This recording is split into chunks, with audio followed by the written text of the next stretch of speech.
The catacombs are over, and for better or for worse, we have what we have. So for a final parting gift to the catacombs before Master Mode releases, we're making a 3-part series covering everything you need to know about the catacombs, from the absolute most beginner first time running the entrance, to players trying their best to beat Necron, and everyone in between.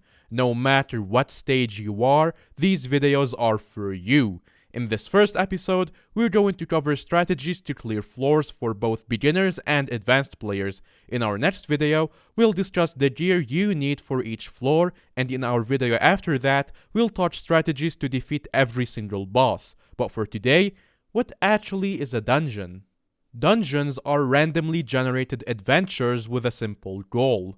Go from this green room to this red room as fast as possible, whilst doing everything else in between also as fast as possible. The first green room is always your safe room. It's where you start every run, and it's where you can select your classes. Dungeon classes gives you special abilities and stat boosts depending on your class and level. More on levels later. These classes are Berserker, Tank, Archer, Healer, and Mage. If only one person picks a class, the stat boosts that class gets are doubled. The Berserker class gets a 30% boost to all melee damage, and an ability that allows them to heal a big chunk of health every time they kill an enemy. Their active abilities are Throwing Axe, which deals the most damage they did in the past few seconds to all enemies in range of the Throwing Axe, and their ultimate called Ragnarok summons a bunch of minions that deal damage to things that you are fighting and can be activated every minute. Tanks get 25% increase to their defense, and enemies are much more likely to target them. If you get close to dying, you get an Absorption Shield.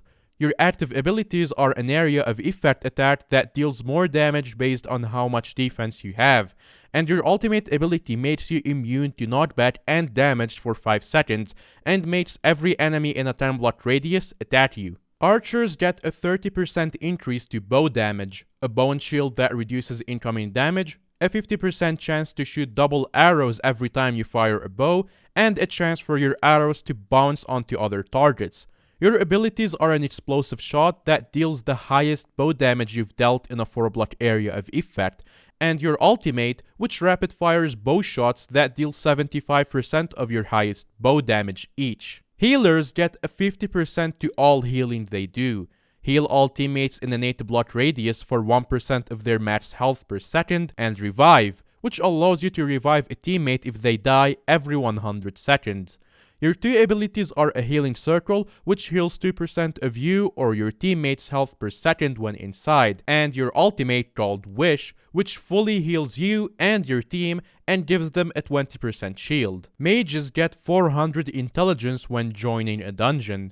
Mage's sword deal full damage, but at range, meaning swords become powerful ranged weapons that deal more damage based on your weapon's normal damage and the intelligence that you have, and all abilities use 25% less mana.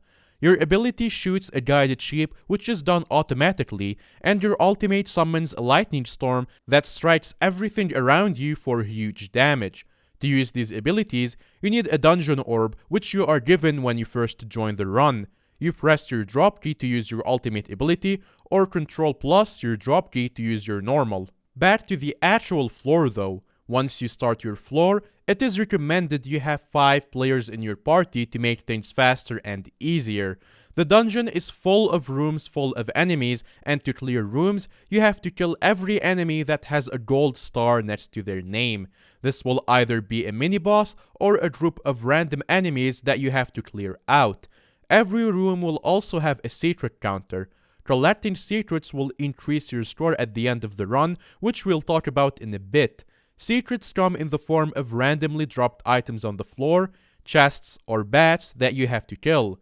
Secrets are always the same in every room, so once you've encountered a room a few times, you will quickly learn where everything is. If you don't know where everything is, there's the server called Dungeons Secrets Guide with a list of every room and all of their secrets in the game, which you can find pretty easily. They're sorted by the room size on your map and the number of secrets that room has for ease of finding secrets, and using this will help you quickly learn them. Whilst you explore the dungeon, there are more rooms you will encounter that don't look like the normal brown room.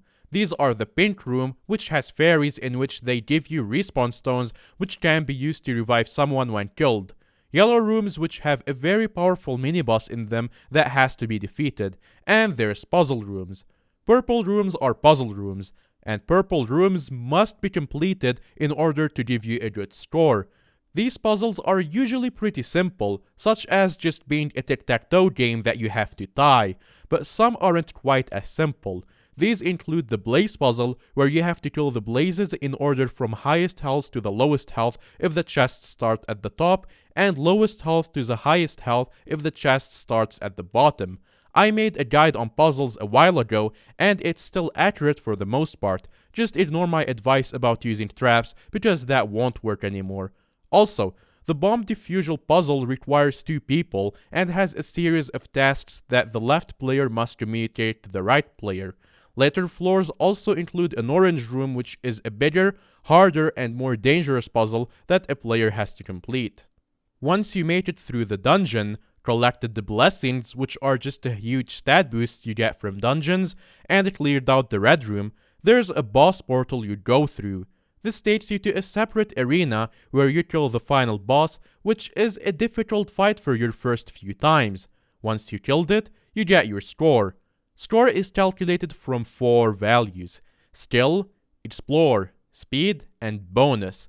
Skill is calculated by completing puzzles, clearing every room on the floor and not dying. Each missed puzzle or trap room subtracts 14 points from your final score, and each death subtracts 2 to a maximum of 100. Explore is based on the number of secrets you get, and each secret is worth 1 or 2 or 3 points depending on which floor you are on, to a maximum of 100. Speed is out of a maximum of 100, but you have 20 minutes until you start losing score. And bonus is out of 5, and you get 1 bonus point for each trip you blow up. Later floors include 2 more points for finding the fake chest mimic on each floor. The ranks you get at the end of a run are determined by your total score, and these ranks brackets are on screen now for the sake of not wasting your time. Finishing a run guarantees access to the free gold and diamond chests. Getting an A rank gives you access to the emerald chest, and getting the S rank gives you access to the bedrock chest with the best loot. On floor 5, 6, and 7, a score above 300 gives you access to the bedrock chest with even better loot. Claiming chest loot costs you coins, and you can only claim 1 per run. Make sure you are making profit with the NEU mod, which you can check out in our other mods guide. Catacombs XP and Class XP. At the end of a run, you get an amount of Catacombs XP and Class XP for completing that floor, which I have put on screen now. The first time you complete a floor, you get a doubled XP gain as a bonus. Leveling up your Catacombs level gives all your dungeon gear stat bonuses, which you can learn more about in our Dungeons Gear guide, which should be uploaded tomorrow, but it also gives you the same amount of Class XP for your class that run. Class XP levels up your individual classes and gives you extras on your class perks, such as 0.8% more bow damage per level. Generally speaking, class levels make almost no difference at all to how good of that class you are. You also gain 20% of your teammates' class XP as XP2, which slowly levels up your other classes if you never wanted to switch. The only class where class levels make any sort of big difference is with healers. Anyways, that's Catacombs 101. Join us tomorrow for the guided tour of the dungeon's armor you need for dungeons, and the best upgrade path for you. And if you have any questions, leave a comment, and I'm sure some nice Dungeons players will answer your questions, or maybe even us. Alright, see ya!